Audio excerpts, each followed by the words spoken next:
자, 이제 잘 쉬셨나요? 우리 이제 부동산 개발 관리 마케팅에서 우리 앞 시간에 개발 관리를 했고 드디어 마케팅 배우도록 하겠습니다. 마케팅에서도요, 여전히 한 문제가 지속적으로 출제되고 있으니까요, 마케팅은 가볍게 한 장으로 잘 정리해 보도록 하겠습니다. 자, 부동산 마케팅입니다. 자, 그 마케팅은요, 크게 세 가지로 나뉩니다. 크게 세 가지 나뉘는데, 어떻게 나뉘느냐? 부동산 마케팅은 크게 몇 가지? 세 가지로 나뉩니다. 무슨 점유?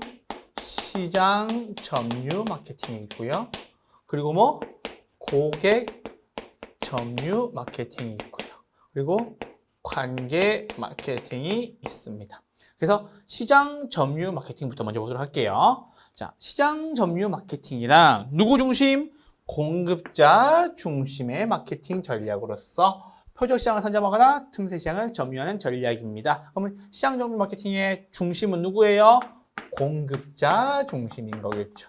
공급자 중심의 마케팅이고요. 그 공급자 중심 마케팅에서 마케팅 방법이 크게 두 가지가 있습니다. 첫 번째는 뭐다? STP 전략입니다. 그래서 STP 전략은 STP 이렇게 하는 겁니다. 그래서 세그멘테이션, 시장을 세분화 쪼개는 거고요. 두 번째, 표적시장 선점하는 거고요. 마지막은 포지셔닝 차별화 전략이라고 얘기합니다. 그래서 시장 세분화 같은 경우에는 누구를? 수요자 집단을 많은 거예요. 세분화 시키는 거예요. 세분화하여 상품의 판매 지향점을 분명히 하는 것을 말합니다. 우리 이걸 뭐라 그런다? 시장 세분화라고 이야기를 합니다. 두 번째, 타겟입니다. 이건 표적시장 선점에 대한 이야기인데요. 세분화된 시장에서 수요자 집단을 확인하거나 선정된 표적 집단에서 신상품을 기획합니다. 표적 집단을 선정하는 것을 표적시장 선점이라고 얘기하는 거겠죠. 세 번째, 차별화 전략입니다. 자신의 상품을 어디에 위치시킬 것인가 하는 전략인 겁니다. 그래서 우리 상품은 다른 상품과 이러이러한 점에서 다른 장점이 있어요 라고 이야기를 하는 거예요. 아시겠죠? 그래서 시장 세분화, 표적시장 선점, 차별화 전략이었습니다. 세그멘테이션, 타겟, 포지셔닝 요거 세 가지 STP였습니다. STP 전략이었습니다. 자, 두 번째는요, 포피 전략입니다. 포피 전략이에요. 자, 포피 전략. 자, 포피 믹스 전략이라고도 얘기를 하죠. 그래서 포피 믹스 전략이라고도 얘기를 하고, 뭐다? 포피이다. 그래서 플레이스, 유통 경로, 프로덕트, 제품, 프라이스, 가격 전략. 그리고 마지막 프로모션, 판매 촉진까지가 뭐예요? 포피라는 거예요. 그런데 잠깐만, 자, 포피에서 보시죠. 포피에서의 유통 경로는 뭐예요? 이걸 통해서 마케팅을 하세요 라는 뜻이겠죠. 그럼 현입주자. 야, 우리 아파트 좋아. 우리가 살고 있는 아파트 되게 좋아. 최근에 뭐가 유행해요? 커뮤니티 시설에서 아침 주는 아파트들이 있어요. 조식 주는 아파트들. 그래서 현 입주자가 유통 경로로서 마케팅을 하는 거예요. 누구에게? 타인에게. 두 번째는요, 직접 분양하는 거예요. 직접 분양. 당연히 직접 분양하면 홍보해야 되겠죠. 세 번째는 분양 대행사, 자기 할 일을 하는 거고요. 금융기관. 요건 여러분 생각을 해봅시다. 여러분, KB 같은 은행이나 아니면 우리은행이나 이렇게 시중은행들 가면은 옆에 보면은 그쵸? 분양해주는 거에 대한 홍보가 붙어 있죠.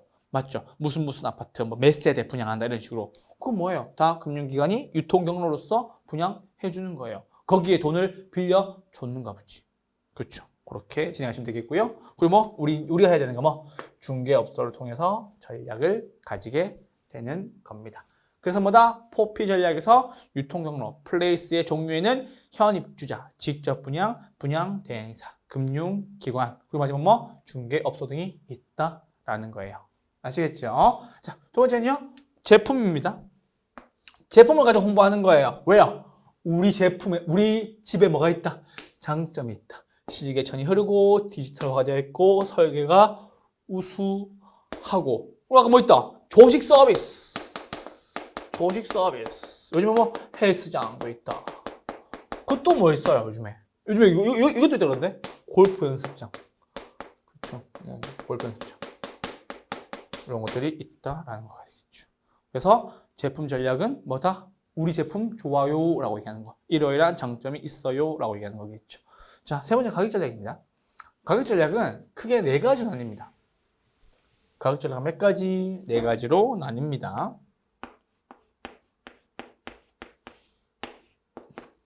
자, 첫 번째 뭐? 저가 전략. 두 번째 뭐? 고가 전략. 세 번째 뭐? 시가 전략. 네 번째 뭐? 신축 전략입니다. 저가 전략은 언제 씁니까? 구매력이 낮을 때요. 시장 점유율을 확보하기 위해서. 시장 점유율을 확보한다는 말은 자금 회수가 빠르다는 얘기가 되겠죠. 탄력적 제품의 저가 전략을 통해서 총 수입을 증가시킵니다. 그래서 탄력적 제품이란 말이 무슨 말이에요? 가격의 변화에 예민하게 대응한다는 소리죠. 가격의 변화에 예민하게 대응한다 라는 소리겠죠. 그래서 가격을 낮추면 수요량이 확 올라가는 거니까 빠른 시장 점유율을 가져올 수가 있고요. 시장 점유율이 빠르단 말은 자금 회수도 빠르다라는 얘기가 되겠죠. 두 번째 고가 전략입니다. 제품의 차별성이 높은 경우, 그렇죠? 명품이 되겠죠. 비탄력적인 제품, 총 수입이 증가합니다. 뭐 명품들, 그렇죠? 명품들. 그래서 명품들 같은 경우에는 제품의 차별성이 어떻다? 높다라는 거가 되겠죠. 그렇죠. 그래서 고가 전략 쓰면 되는 거고요. 시가 전략은 뭐예요? 경쟁업체와 동일한 가격을 쓰는 게 뭐다? 시가 전략인 거고요. 신축 가격 전략, 요거 조심하셔야 돼요. 동일한 자재와 동일한 시공으로 만든 부동산일지라도 뭐에 따라서 위치, 지역, 방위, 층에 따라서 다른 가격 전략을 씁니다. 라는 게 뭐? 신축 가격 전략이 되겠죠. 마지막 프로모션입니다.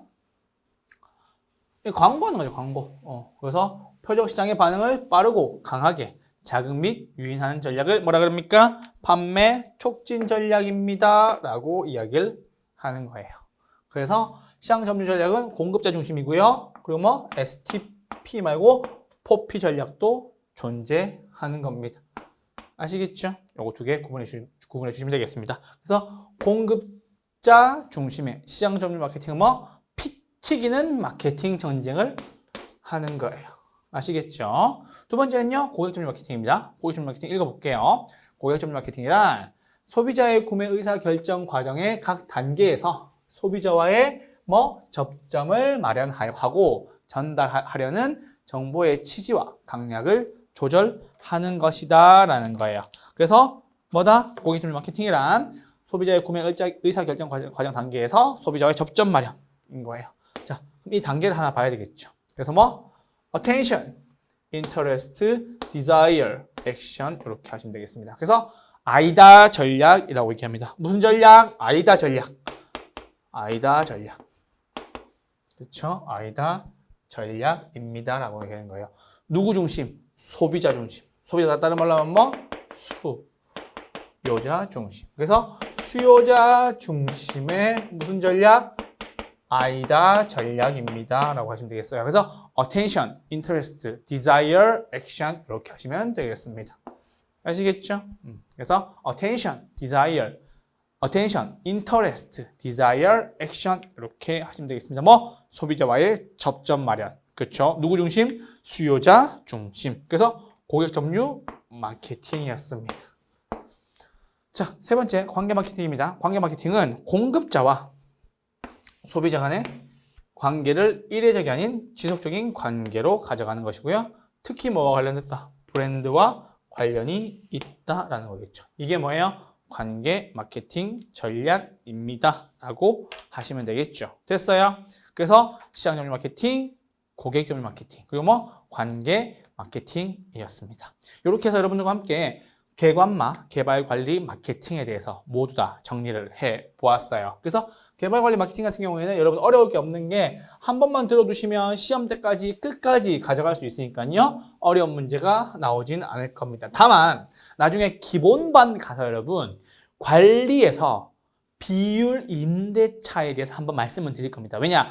비율 임대차가 계산 문제로 나올 수 있기 때문에 그래요. 그래서 우리 계산 문제를 다 버리지는 말고 혹시나 풀 수 있는 것은 풀되 특히나 이제 3주 전에 시행됐던 34회 시험에서 관리 영역에서 비율인데 제가 계산 문제 나온 적이 있었단 말이에요. 그래서 문제는 봐야 된다. 그리고 깊게 공부할 필요는 있다 없다? 없다라는 거 명심해 주시고 저와 함께 계속 보도록 하죠. 자, 드디어 대망의 기초인문서 마지막 파트입니다. 감정평가론입니다. 부동학개론을 크게 세 부로 나누면 총론과 강론과 그리고 감정평가론으로 나누는데 시험에서 이 감정평가론이 시험 문제의 몇 프로? 15% 내외 이렇게 나옵니다. 그러면은 40문제에서 15% 내외란 말은 6문제 정도가 나옵니다 라고 보시면 되겠어요. 6문제면 몇 점이에요? 15점이 달린 문제라고요. 그래서 배점 역시 상당히 높고요. 근데 배점에 비해서 쉬워요, 어려워요? 쉬워요. 왜? 감정평가는 문제가 쉽게 나와요.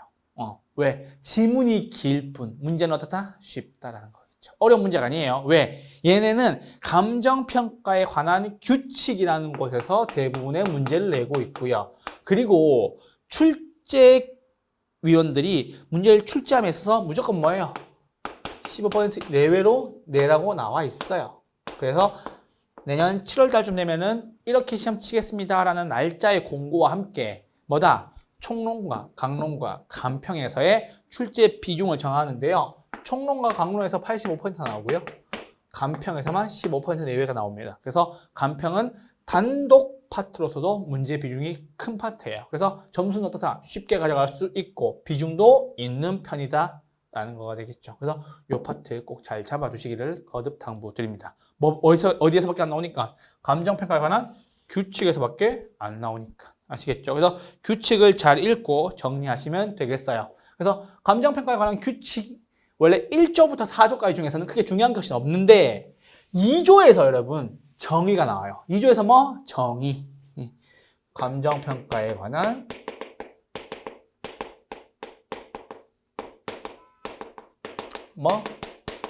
규칙. 그래서 2조에서는 뭐가 나온다? 정의가 나와요. 그래서 수익환원법은 이러이러한 것이다. 수익분석법은 이러이러한 것이다. 라는 이야기가 나오므로 그 이야기는 보면서 여러분과 함께 읽으실 수 있을 것 같고요. 5조부터 한번 보도록 하겠습니다. 감정평가에 관한 규칙 몇 조? 5조부터 시작합니다. 자, 여기 나오죠. 정의. 이게 2조에 들어있는 내용이라고요. 아시겠죠? 그래서 5조는요. 감정평가를 할 때는 무엇을 해라? 시장가치를 기준으로 해라라는 거죠. 언제? 감정평가할 때 너네 기준이 뭐야? 라고 하면 시장가치가 기준이야 라고 얘기하는 거예요. 시장가치의 얘가 뭐다? 기준. 뭐 할 때? 감정평가할 때. 그래서 시장가치의 정의를 봅시다. 시장가치란 감정평가의 대상이 되는 토지 등이 통상적인 시장에서 그렇죠. 충분한 기간 동안 거래를 위해 공개된 후 정통한 당사자 사이에서 신중하고 자발적인 거래가 있을 경우 가능성이 가장 높다고 인정되는 대상 물건의 가액을 말한다라는 거예요. 원래 이게 가격이었는데 가격이 바뀐 거예요. 그래서 가격, 가액 똑같은 말이라고 봐도 됩니다. 그래서 시장가치란 뭐예요? 감정평가의 대상이 되는 물건들 중에서 감정평가의 대상이 되는 토지 등에서 통상적인 시장에서 충분한 기간 거래를 위해 공개된 후 정통한 당사자 사이에서 신중하고 자발적인 거래가 있을 경우 성립될 가능성이 가장 높다고 인정되는 대상 물건의 가액을 말한다라는 것이 시장 가치라는 거예요. 아시겠죠? 그러면 감정평가할 때 어떻게 하는 겁니까? 시장 가치를 기준으로 감정평가합니다. 그러면 그 감정평가의 가격은 어떤 형태로 결정됩니까? 이렇게 거래됩니다. 아시겠죠? 통상적인 시장에서 충분한 기간 동안 거래를 위해 공개된 후 그렇죠? 정통한 당사자 사이에서 신중하고 자발적인 거래가 있을 경우 성립될 가능성이 가장 높다고 인정되는 대상 물건의 가액을 시장 가치라고 얘기합니다. 아시겠죠? 그래서 이 말씀을 왜 자꾸 드리냐면 우리 통상적인 시장, 충분한 기간, 정통한 당사자, 신중하고 자발적인 거래 그리고 성립될 가능성 요거 자꾸 왜 말씀드리냐면 예전에 정통한 당사자가 아니라 전문적인 당사자 이렇게 나온 적이 있었어요. 전문적 당사자. 맞아요? 틀려요? 아니다라는 거죠. 전문적이 아니라도 돼요. 그래서 정통한 당사자 사이다. 이렇게 하시면 되겠습니다. 그래서 원칙 한번 읽어보죠. 자, 대상물건에 대한 감정평가액은 무엇이 기준인데? 시장가치를 기준으로 결정한다. 이 시장가치는 어떻게 정의되는데? 위에 나왔죠. 이렇게 정의되는 거고요. 그러면 교수님, 감정평가할 때 시장가치로 하는 것은 알겠는데요. 시장가치 말고 다른 가치로 할 때도 있습니까? 라고 얘기한다면 네, 있습니다. 그래서 시장가치 말고 시장가치 외의 가치를 기준으로 하는 예외의 경우가 있습니다. 몇 가지? 3가지가 있습니다. 자, 그러면 원래는 시장가치 해야 되는데, 그쵸? 여기 나와 있는 규정에 따라서 시장가치 해야 되는데, 시장가치 말고 다른 가치로 할 때가 있습니까? 네, 있습니다. 언제요? 법령에 다른 규정이 있는 경우, 의뢰인이 요청한 경우, 통념상 필요하다고 인정되는 경우, 요거 3가지가 있습니다. 그래서 뭐, 법령의 규정, 그리고 의뢰인의 요청, 통념상 필요하다. 요거 3가지가 뭐, 시장가치 외의 가치를 감정평가의 기준으로 할 수가 있다란 소리예요. 그런데 잘 보세요, 여러분. 잘 보세요. 요 3가지 중에 시장가치 외의 가치 기준으로 했죠.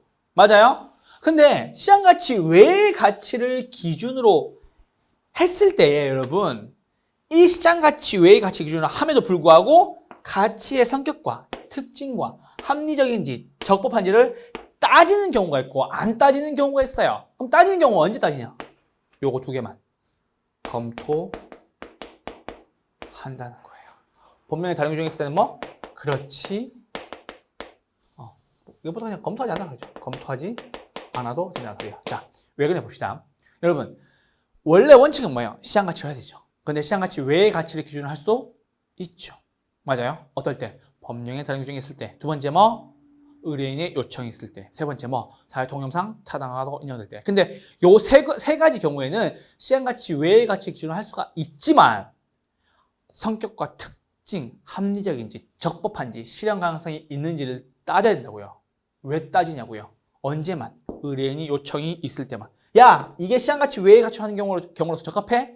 야, 이게 사회통념상 필요하다고 인정된다고 하지만 검토는 해 봐야 될 거 아니야. 그렇죠. 그래서 뭐다? 2번과 3번 의뢰인이 요청하는 경우, 그리고 뭐 사회통념상 필요하다고 인정되는 경우는 무엇을 검토를 해야 됩니다. 무엇을? 가치의 성격과 특징, 합리적인지 적법한지를. 아시겠죠? 근데 첫 번째는 법령에 다른 규정이 있어서 시장가치 외의 가치를 규정을 했죠. 얘는 검토하지 않아도 됩니다. 왜요? 얘는 뭐요? 법대로 한 거예요. 법대로 했다라는 소리예요. 그렇죠? 법대로 했다. 그래서 검토한다 한다. 검토하지 않는다라는 뜻이에요. 아시겠죠? 그리고 추가로 하나 읽어두셔야 될 거. 뭐? 시장가치 외의 가치를 기준으로 하는 감정평가의 합리성과 적법성이 결여되었다고 평가할 때는, 부족할 때는요, 뭐예요?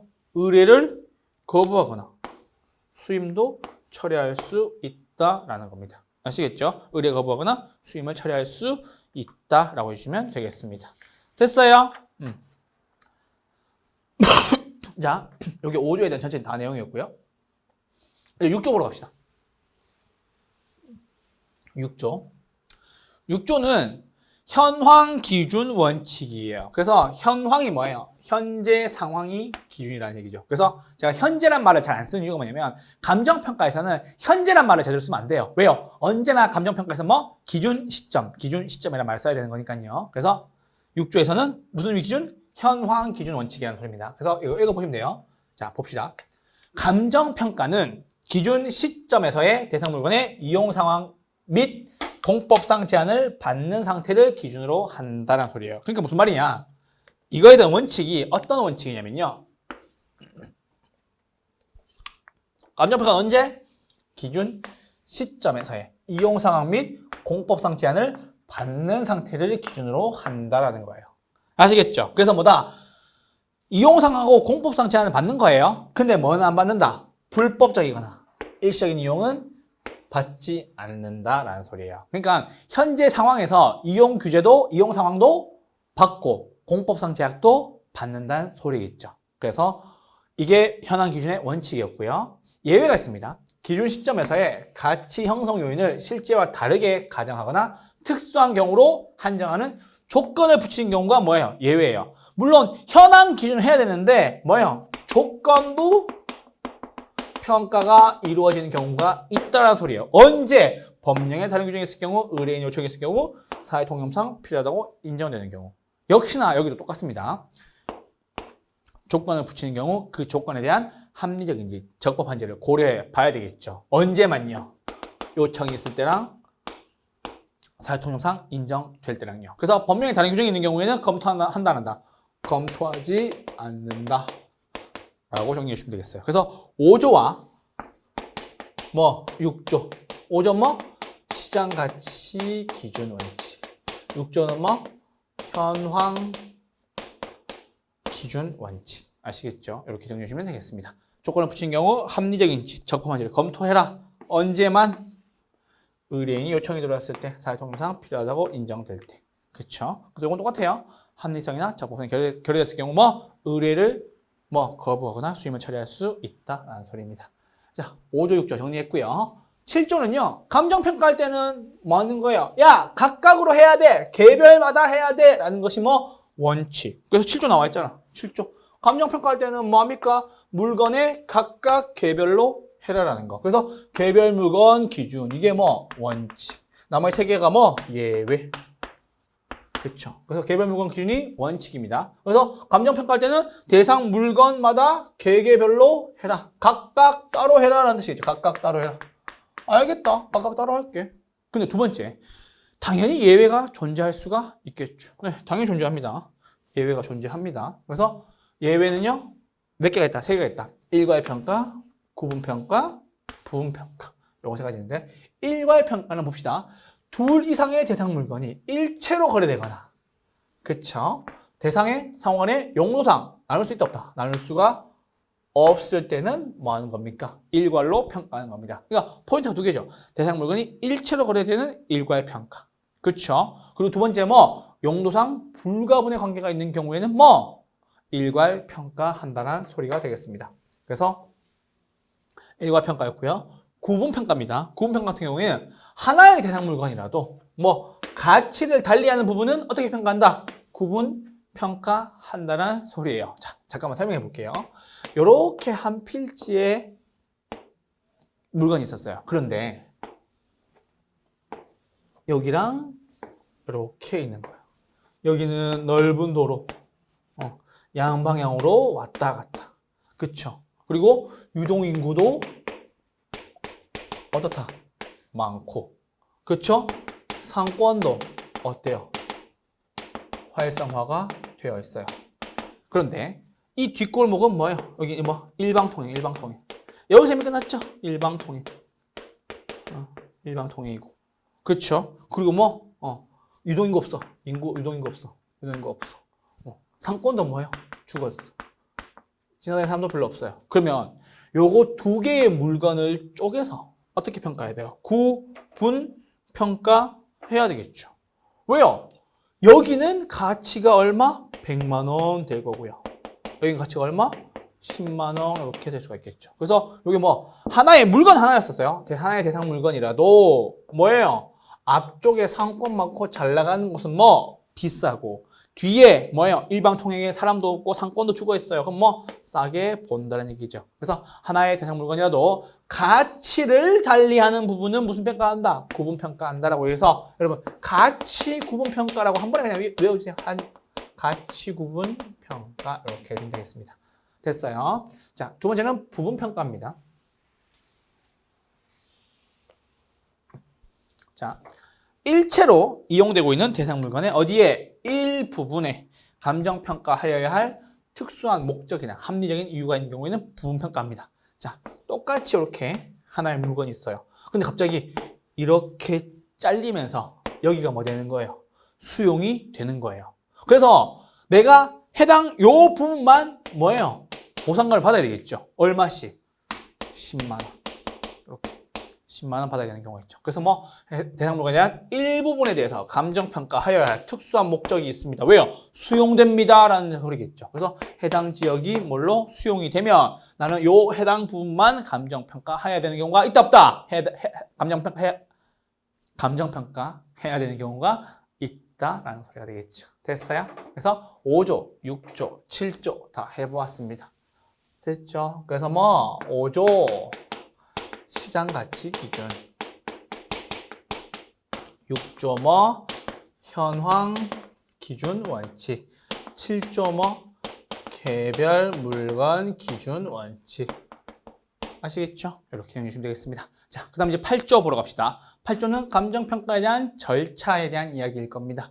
감정평가에 대한 절차. 감정평가는 교수님 어떻게 이루어지고 있습니까? 라는 거예요. 감정평가 처음에 뭐 하는 거예요? 기본적 사항의 확정. 두 번째 뭐 처리 계획의 수립. 세 번째 뭐 대상 물건의 확인. 네 번째 뭐 자료 수집, 자료 검토, 감정평가 방법 선정, 감정평가액의 결정. 요거 하시면 되겠습니다. 그래서 절차는 몇 단계예요? 총 7단계로 이루어집니다. 그쵸? 우리 아까 부동산 개발도 몇 단계? 7단계. 그쵸? 아예부터 금건마. 근데 부동산 감정평가의 절차 몇 개? 7개. 뭐 기초대 자자감감. 아시겠죠? 그래서 기본적 사항의 확정, 처리 계획의 수립, 대상 물건의 확인. 요거 세 가지 잘 외워주시고요. 처리 계획의 수립이 마치 뒤에 있는 것처럼 느껴지도록 끼워 넣는 문제들이 있습니다. 그래서 이것만 지키면 돼. 자자감감. 자자감감. 뭐 자료 수집, 자료 검토. 그쵸? 수집, 검토, 선정, 결정. 그쵸? 선정, 결정. 수집, 검토, 선정, 결정. 수집, 검토, 선정, 결정. 자자감감, 자료 수집, 자료 검토. 감정평가, 선정, 감정평가의 결정. 자자감감. 아시겠죠? 기본적 사항의 확정, 처리 계획의 수립, 대상 물건의 확인. 자자감감. 이거 하시면 되겠습니다. 아시겠죠? 자자감감. 감정평가의 절차 8조였습니다. 감정평가에 관한 규칙 9조에는 뭐가 나와 있냐?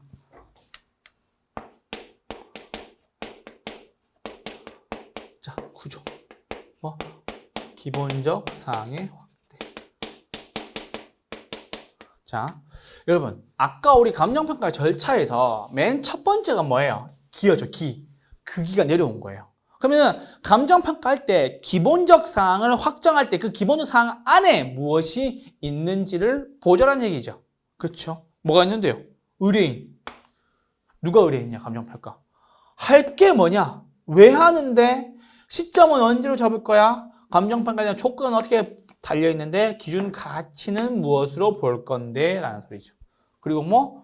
용역, 자문 용역. 그리고 뭐? 돈. 그렇죠? 그래서 뭐예요? 기본적 사항의 확대는 뭐예요? 의대, 감기, 뭐 자수 이렇게 하시면 되겠습니다. 그래서 뭐 의뢰인, 대상 물건, 감정평가 목적, 기준 시점, 감정평가 조건, 기준 가치, 그쵸? 자문 및 용역, 수수료 이렇게 봐주시면 되겠습니다. 아시겠죠? 그래서 의뢰인, 대상 물건, 감정평가 목적, 기준 시점, 감정평가 조건, 기준 가치. 아시겠죠? 그래서 자문 및 용역, 수수료. 요게 뭐다? 기본적 사항의 확정. 요거 확정하고 난 뒤에 절차 기초대에 시작된다. 이렇게 보시면 되겠습니다. 아시겠죠? 그러니까 8조와 9조는 8조에서 파생된 내용이 하나가 나온 거예요. 아시겠죠? 8조까지 정리를 해 보았습니다. 자, 9조까지 정리해 보았습니다. 자, 그리고 9조에서요. 기준 시점에 대한 내용이 좀 붙어 있는데요. 이것도 한번 읽어보셔야 돼요. 왜? 시험에 나온 적이 있으니까. 자, 9조입니다. 9조에서 추가 내용입니다. 기준 시점은 대상 물건의 가격 조사를 완료한 날짜로 한다라고 하나 체크해 주세요. 완료한 날짜로 한다라는 거. 그래서 이게 현장 조사라는 말로 나온 적도 있고요. 무슨 현장 조사야? 현장 조사가 아니고 가격 조사를 시작한 날짜로 한다 나온 적이 있어요. 아니에요. 그래서 뭐 가격 조사를 완료한 날짜로 한다라는 거예요. 이게 뭐 기준 시점입니다. 다만 기준 시점을 미리 정했을 때는 그 날짜에 조사가 가능한 경우에만 기준 시점을 할 수 있는 거예요. 그래서 미리 정했을 때는 그 날짜에 가격 조사가 불가능하더라도 그날을 기준 시점을 할 수 있다. 맞아요, 틀려요? 틀렸죠. 왜? 불가능하면 기준 시점을 할 수가 없습니다. 요거 두 개가 중요한 체크. 아시겠죠? 그래서 감정평가 법인 등은 필요한 경우 전문가에 대한 자문을 거칠 수가 있다. 오케이, 여기까지. 그리고 10조 잠깐 건너뛰시고요. 11조 잠깐만 저와 함께 또 보시죠. 11조, 12조까지만 보시면 돼요. 12조, 11조, 12조. 자, 11조입니다. 11조는 감정평가의 방식입니다. 방식 몇 가지? 세 가지. 방식 몇 가지? 세 가지 있다라고 보시면 되겠습니다. 첫 번째 뭐 원가 방식, 두 번째 뭐 비교 방식, 세 번째 뭐 수익 방식. 요거 세 가지가 있습니다. 그래서 원가 방식에는요 크게 두 가지가 있어요.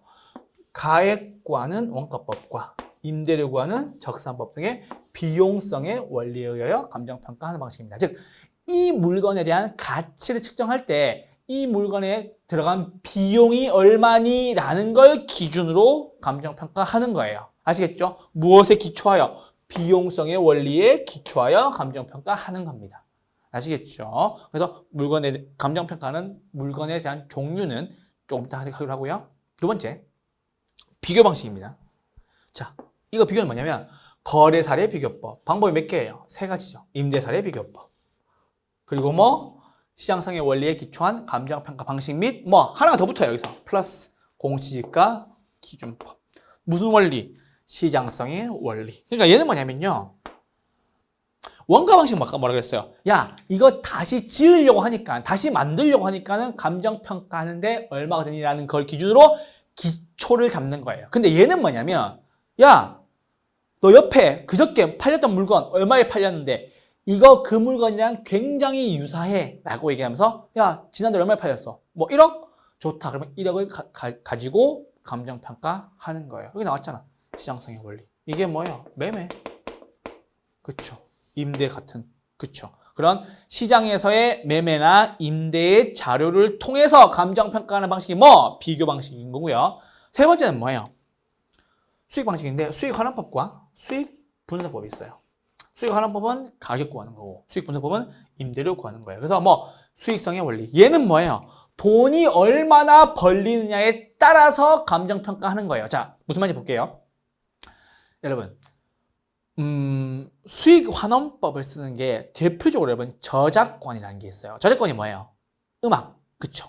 음악에 대해서 뭐예요? 감정평가할 수 있다 없다? 감정평가할 수 있다. 그쵸? 우리 무형자산에 대해서도 감정평가할 수 있습니다. 그래서 예를 들어서 하나의 노래가 1년에 벌어들이는 저작권이 1억이에요. 그러면 내년에도 1억, 내후년에도 뭐 1억 이렇게 벌 수가 있겠죠. 그래서 꾸준히 수익이 나오는 이러한 것을 앞으로도 돈을 벌 수 있는 이 수익을 가지고 현재 지금 얼마인데를 가격을 측정하는 거. 가격이 아니죠. 뭐 가치를 매기는 것을 뭐라 그런다? 수익 환원법이라고 얘기하는 거고요. 얘는 뭐예요? 앞으로 돈 벌 수 있는 거에 대한 원리를 기초한 감정평가 방식을 수익 방식이라고 얘기합니다. 아시겠죠? 그래서 앞으로 장래 수익 내는 것을 통해서 가치를 평가하는 것은 뭐? 수익 방식. 자, 원가법은 뭐? 비용성. 거래사례 비교법은 뭐? 시장성. 수익 방식은 뭐? 수익 방식, 수익성을 기준으로 하는 것을 수익 방식이라고 얘기합니다. 그래서 감정평가 방식 몇 가지? 세 가지였었습니다. 우리 여기서 계산 문제가 나와요, 보통. 아주 쉽게 나와, 아주 쉽게. 계산 문제가 아주 쉽게 나옵니다. 이지하게 나옵니다, 이지하게. 아시겠죠? 자, 그리고 12조 잠깐만 보시죠. 자, 감정평가 법인 등은 대상 물건별로 정한 감정평가의 방법을 적용하여 감정평가해야 한다. 다만 주된 방법이 적용하는 것이 곤란한 경우에는 뭐예요? 다른 감정평가 방법을 적용할 수 있다라는 거예요. 그래서 원가 방식, 비교 방식, 수익 방식 세 가지 감정평가 방식 중 다른 감정 방식에 속하는 하나의 감정평가 방법으로 산출한 뭐 시상가액과 비교하여 합리성을 검토해야 된다. 다만 대상 물건의 특성 등으로 인해 다른 감정평가 방법을 적용하는 것이 곤란하거나 불필요한 경우에는 그렇지 않다라는 거예요. 그래서 이게 시험에 나온 적이 있었어요. 뭐가? 공시지가 기준법과 그 밖의 비교 방식에 속한 감정평가 방식. 뭐가 있어요? 거래사례 비교법, 임대사례 비교법은 서로 뭐 다른 감정평가 방식에 속한 것으로 본다라는 소리예요. 그래서 원래 방법은 세 가지, 방식은 세 가지지만 방법은 7방법을 얘기하는 거거든요. 근데 그 중에서 여러분 거래사례 비교법, 임대사례 비교법과 뭐 공시지가 기준법은 서로 다른 방식에 속한 것으로 본다. 이게 12조의 특징이에요. 얘만 그렇게 얘기해 주는 거예요. 그래서 시장가액에 합리성이 없다고 판단되는 경우에는 주된 방법 및 다른 감정평가 방법으로 산출한 시장가액을 조정하여 시장가액을 뭐 조정하여 감정평가액을 결정할 수 있다라는 소리예요. 그래서 시장가액의 조정이라는 것은요, 감정평가의 방법을 적용함에 있어서 특이점이 생기거나 특이사항이 생겼을 경우에 시장가액의 조정을 통해서 뭐예요? 합리성을 검토하라는 소리예요. 아시겠죠? 그래서 이건 집만 이렇게 읽어두시면 될 것 같습니다. 그래서 가격과 가치, 그 다음에 이제 한번 해보죠. 자, 여러분, 가격과 가치는 뭐가 다릅니까? 가격은 뭐? 하나의 값. 그쵸? 가치는 뭐? 여러 개의 값. 가격은 하나인데 가치는 여러 개. 그쵸? 이렇게 하시면 되겠습니다. 가격은 뭐? 실제 지불된 금액. 현재가 과거값. 누가 전문가? 중개사가 전문가. 객관적 하나의 값이 있는 겁니다. 그쵸? 그래서 가격은 하나의 값이고요. 가격은 무슨 값? 과거값. 과거에 지불된 금액이죠. 그래서 가격과 과거의 값. 가격은 과거다. 이렇게 해주시면 되겠습니다. 그래서 가격은 현재값 이렇게 나오는 경우가 있어요. 맞아, 틀려요? 틀렸지. 그래서 이거 추가라고 못 외우시는 분이 한 분 계셨어요. 그래서 저한테 물어보시라고요. 교수님, 가격은 과거값 어떻게 외워야 되겠습니까? 가격은 과거값. 끝. 그때부터 한 번도 안 틀립니다. 아시겠죠? 두 번째, 가치입니다. 가치는 몇 개? 여러 개. 그래서 앞으로 벌 수 있는 편익을 어디로? 현재 가치로 환원하는 것을 가치라고 얘기합니다. 과거값, 현재값, 현재값. 누가 전문가? 평가사가 있죠. 그래서 주관적이고 무수히 많이 있습니다. 그래서 생각해 봅시다. 여러분, 제가 요거 지금 들고 온 요거 분필 케이스, 분필. 요게 가격이 얼마? 가격은 얼마? 1,000원. 그쵸? 근데, 그쵸? 자, 저한테는, 송쌤한테는 얼마? 난 이거 10,000원에도 살 생각이 있어요. 왜? 내가 당장 수업해야 되는 거니까. 그럼 뭐예요? 다음 시간에도 수업해야 되잖아. 그럼 뭐예요? 장래 기대되는 편익. 그쵸? 내가 다음 시간에도 이 펜을 가지고 수업을 해야 되는 거니까. 그 수업을 통해서 여러분들에게 혜택을 주고 제가 돈을 벌어 가는 거잖아요. 그러니까 현재값이 어때요? 저한테는 높겠죠.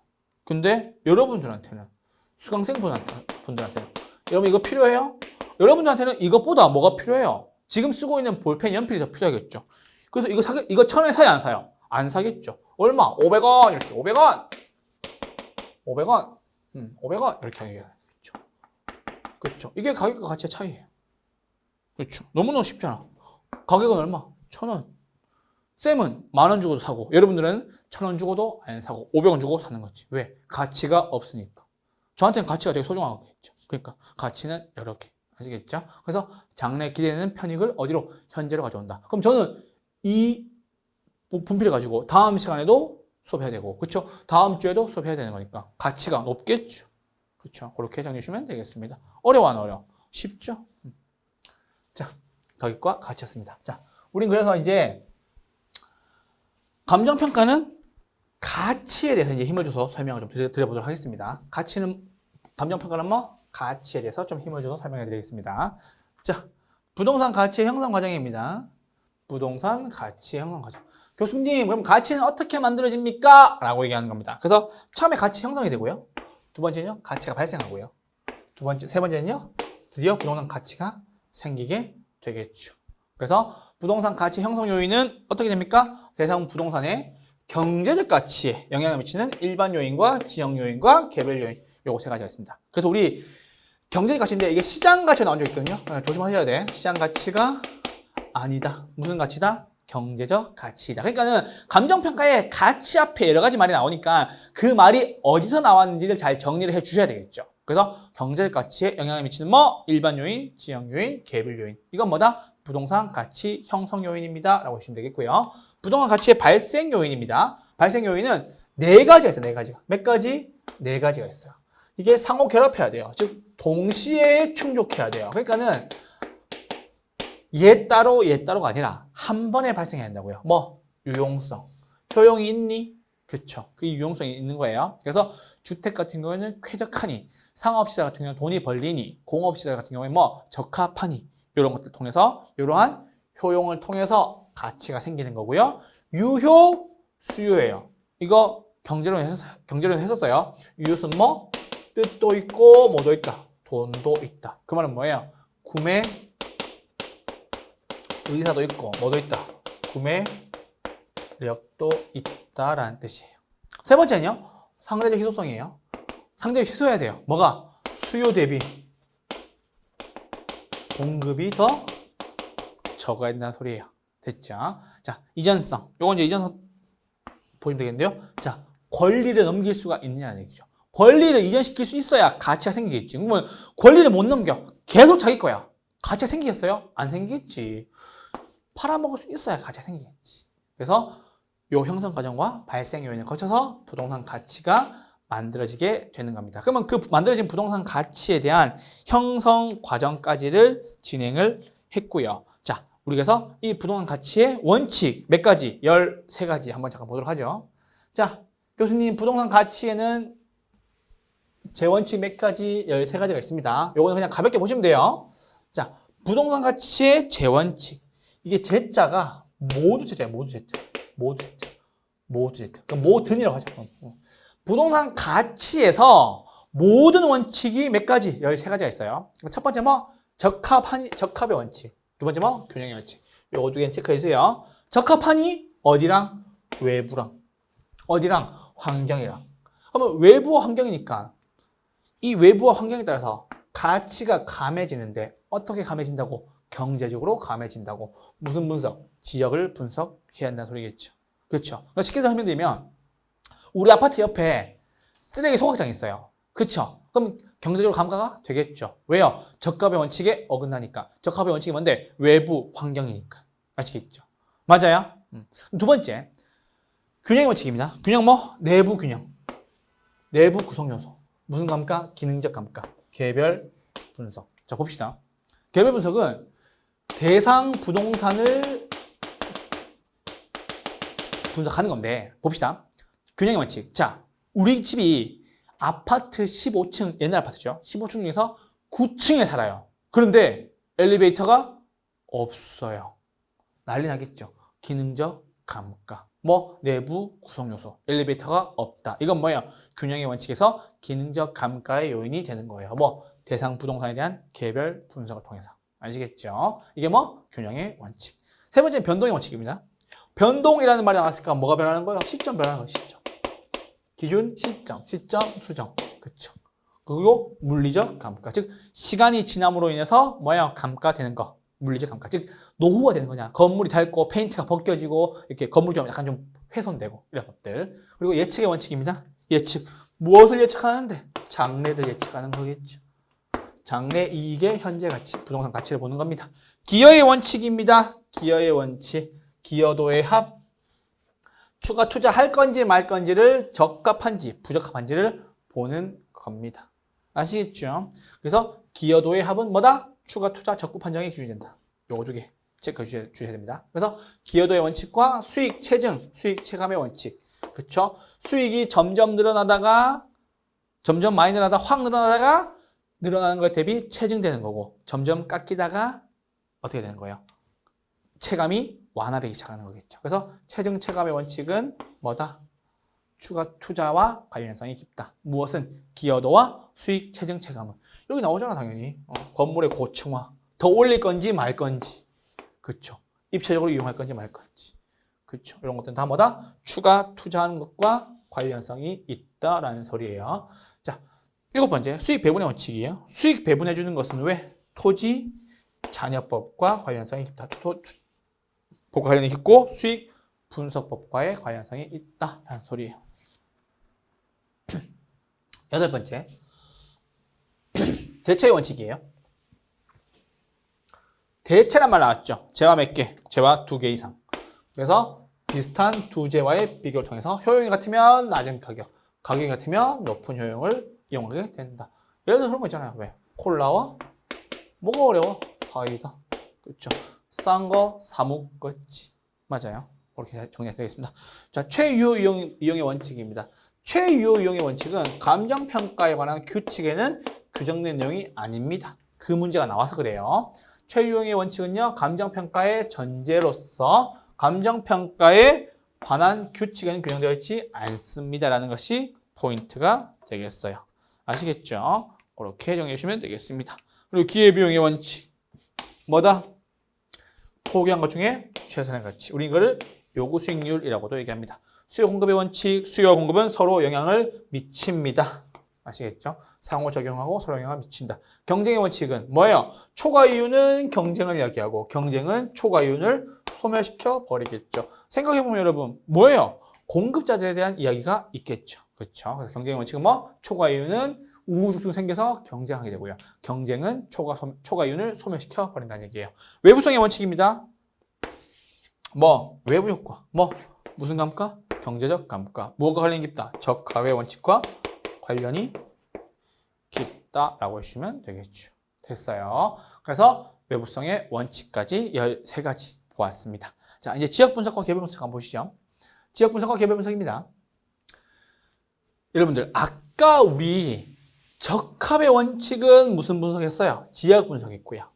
그리고 뭐 균형의 원칙은 무슨 분석? 개별 분석했어요. 그래서 뭐 지역 분석과 개별 분석이 있어요. 지역 분석은 먼저 하고요. 개별 분석은 뒤에 하는 겁니다. 그래서 지역 분석은 대상 지역을 어떻게 보는 거예요? 전체적으로. 어떻게? 넓게. 어떻게?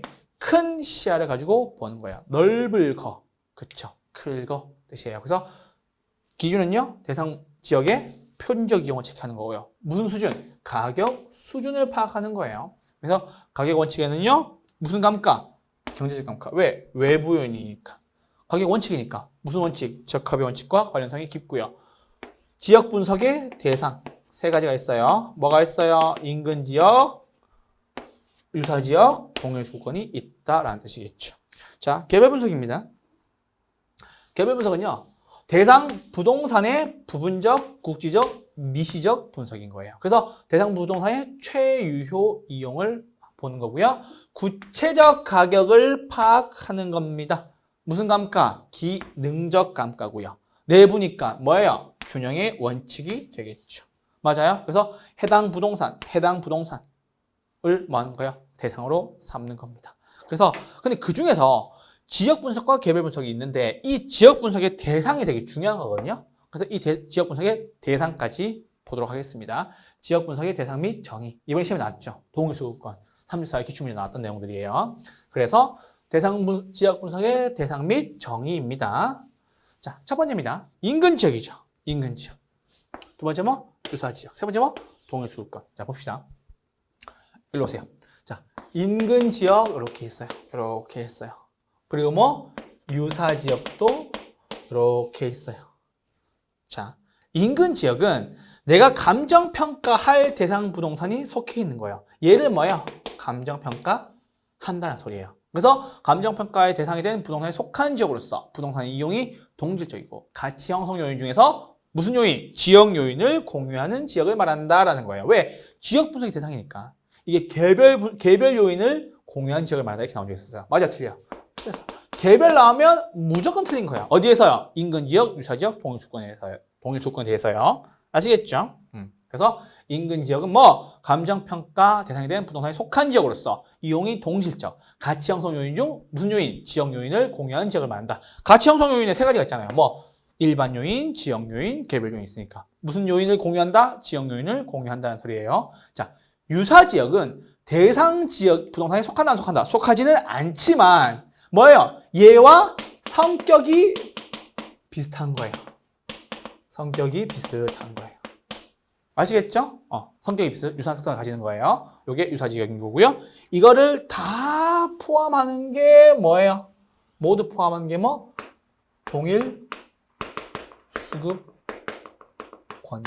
이번에 시험에 나왔죠? 자, 대상 부동산. 이 대상 부동산과 대체 경쟁 관계가 성립하는 부동산들이 있고요. 같이 뭐 형성에 서로 영향을 미치는 관계로서 다른 부동산에 존재하는 권역을 말하며 인근 지역과 유사 지역 2개를 포함하는 지역이 뭐라고요? 동일 수급권이라고요. 그래서 동일한 수요와 공급의 권역이라는 뜻이에요. 그래서 얘가 뭐다? 이거 대신 일로 갈 수 있습니까? 네, 있습니다. 그래서 대체도 가능하고요. 둘이 비슷한 수준이니까 경쟁도 가능하다는 소리예요. 아시겠죠? 그래서 동일 수급권이란 대체 경쟁 관계가 성립하고 가치 형성 요인 중에서 뭐예요? 다른 가치 형성 요인에 서로 영향을 미치는 거예요. 서로 영향을 미치는 거예요. 서로 영향을 미치는 다른 부동산에 존재하는 권역을 말하며 뭐예요? 동일 인근 지역과 유사 지역을 포함하고 있다. 아시겠죠? 그래서 뭐 지역 분석은 3가지. 무슨 동? 인, 유, 동 이렇게 하시면 되겠습니다. 뭐 지역 분석 대상 3가지 뭐 인유동. 아시겠죠? 아시겠죠? 인, 유, 동. 여러분이 살고 있는 무슨 동? 무슨 동? 고동 쓰시면 돼요. 아시겠죠? 저는 무슨 동? 이제 동이 바뀌었죠. 동이 바뀌어서 저는 예전에 이제 거기 살았어요. 봉천동, 서울에. 낙성대 쪽에. 낙성대, 그리고 이렇게 남현동, 봉천동 이렇게 살았어요. 그러니까 무슨 동? 자기가 살고 있는 동, 무슨 동? 인유동. 이제 우리 감정평가에서 살고 있는 동, 무슨 동? 인유동. 아시겠죠? 인유동 이렇게 해주시면 되겠습니다. 아시겠죠? 지역분석의 대상이 정의였었습니다. 지역분석의 대상 몇 개? 3개. 무슨 동? 인유동 이렇게 하시면 되겠습니다. 인근 지역은 속한, 유사 지역은 속하지 않은, 동일 수권은 2개 다 포함하고 있는 이렇게 정리해 주시면 되겠네요. 아시겠죠? 자, 이렇게 해서 2교시 마무리 짓도록 하고요. 저희 잠깐 이제 5분 쉬셨다가 이제 지역분석 개별 분석 끝났으니까 이제 본격적으로 감정평가의 3방식과 7방법 보도록 하겠습니다. 잠깐만 쉴게요.